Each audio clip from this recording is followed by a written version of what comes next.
Hello friends, myself Anu Chaudhary and this video is on the administrative setup of Bihar.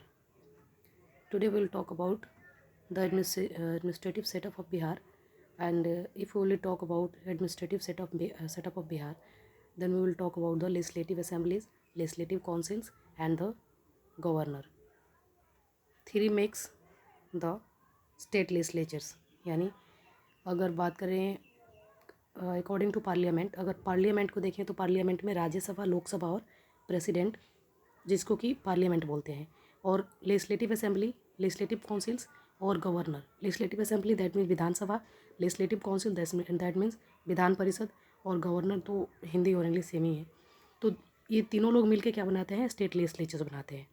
तो आज हम basically legislative assembly के बारे में बात करेंगे, यानी विधानसभा के बारे में बात करेंगे।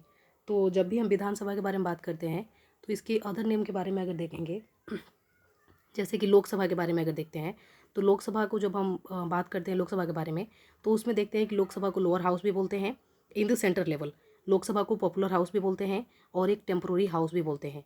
अब ये लोकसभा के अदर्स नेम है। टेम्प्रोरी हाउस क्यों बोलते हैं? क्योंकि बेसिकली जो है लोकसभा का जो टर्म होता है या विधानसभा का जो टर्म होता है वो 5 ईयर का होता है। लेकिन अगर उससे पहले भी अगर वो सीएम हो जैसे कि स्टेट में और पीएम हो सेंटर में, अगर वो अपने कॉन्फिडेंस को लूज़ करते हैं तो वो प्रेसिडेंट्स को बताते हैं, इन्फॉर्म करते हैं, और उसके बेस पे प्रेसिडेंट्स क्या करते हैं? उस हाउस को डिजॉल्व कर देते हैं। तो इसी वजह से इसको टेम्प्रोरी हाउस बोला जाता है। अगर स्टेट में बात करें तो विधानसभा को टेम्प्रोरी हाउस बोला जाता है, और सेंटर में बात करें तो लोकसभा को टेम्प्रोरी हाउस बोला जाता है, क्योंकि इसको कभी भी डिजॉल्व किया जा सकता है। बेसिकली इसका टर्म जो होता है 5 ईयर का होता है, लेकिन इसको जब चाहें डिजॉल्व कर सकते हैं president in the case of centre और governor in the case of state. अब इसके बारे में हम बात कर लेते हैं कि जो स्टेट लेजिस्लेटिव असेंबली है इसकी कौन से आर्टिकल में बात की गई है।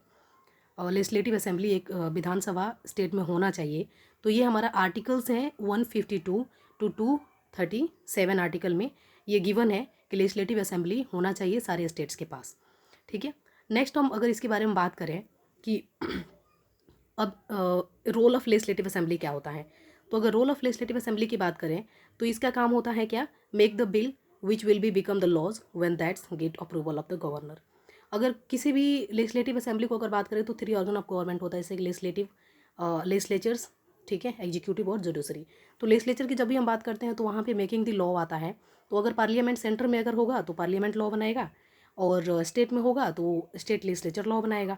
यानी लेजिस्लेचर जब भी बात आती है तो उसका मतलब होता है कि मेकिंग द लॉज, और वो एक्ट तभी बनता है, वो लॉ तभी बनता है जब वो प्रेसिडेंट इन सेंटर और स्टेट इन गवर्नर जब वो साइन करेंगे उस पर, तब जाके वो एक लॉ बन जाता है। अगर क्वालिफिकेशन की बात करें स्टेट लेजिस्लेचर के, तो उसके क्वालिफिकेशन होते हैं कि सिटीजन ऑफ इंडिया होना चाहिए, दूसरा की एज कितना होना चाहिए? 25 ईयर एज होना चाहिए, और ये आर्टिकल 173 के अकॉर्डिंग 25 ईयर उसका एज होना चाहिए। नेक्स्ट कह रहा है कि अगर अब देखेंगे total seats of Bihar legislative assembly में कितने हैं, तो there are 243 seats in legislative assembly in Bihar, और उसमें से जो 38 सीट्स जो हैं वो शेड्यूल कास्ट के हैं, और 2 सीट्स जो हैं वो शेड्यूल ट्राइब्स के हैं, जो कि रिजर्व सीट्स होते हैं।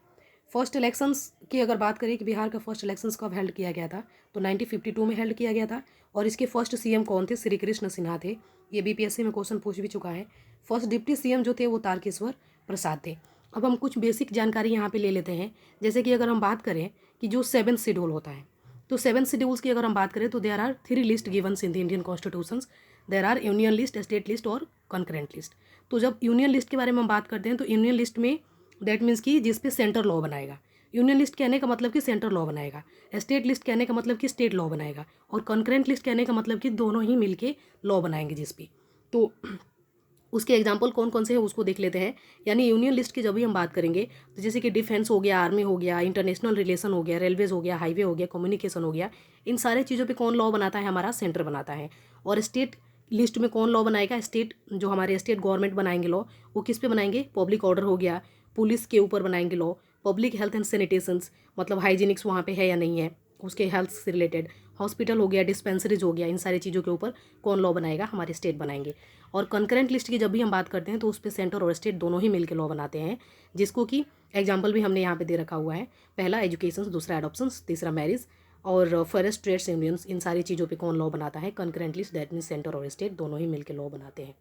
अब यहाँ पे हम बात करते हैं स्टेट की। अगर हम बात कर रहे हैं तो इसमें देख लेते हैं कि स्टेट लिस्ट में कितने टोटल सब्जेक्ट्स हैं जिस पे कि हमारे स्टेट गवर्नमेंट लॉ बना सकता है। मैंने यहाँ पे थोड़े से एग्जांपल्स दे रखा हुआ है कि मतलब इससे आइडिया लगे कि किस चीज़ पे लॉ बनाता है। अगर ऐसे हम बात करें तो 61 सब्जेक्ट्स हैं जिस पे कि अकॉर्डिंग टू 7 शेड्यूल हमारा जो है उसके अकॉर्डिंग स्टेट लिस्ट में 61 सब्जेक्ट्स हैं जिस पे कि स्टेट लॉ बना सकती है। ठीक है, तो अभी हम बात की है लेजिस्लेटिव असेंबली के बारे में, थोड़ी सी जानकारी मैंने देने की कोशिश की है।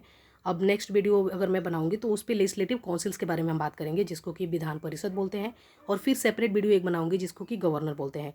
और ये जितने भी वीडियोज़ होंगे वो बिहार के रिस्पेक्ट्स में होंगे और बिहार के बारे में मैं सारी चीज़ों को इसमें इन्फॉर्मेशन की देने की कोशिश करूँगी। अगर वीडियो थोड़ी ब्लर हो रहा हो तो sorry for that, and thank you for watching.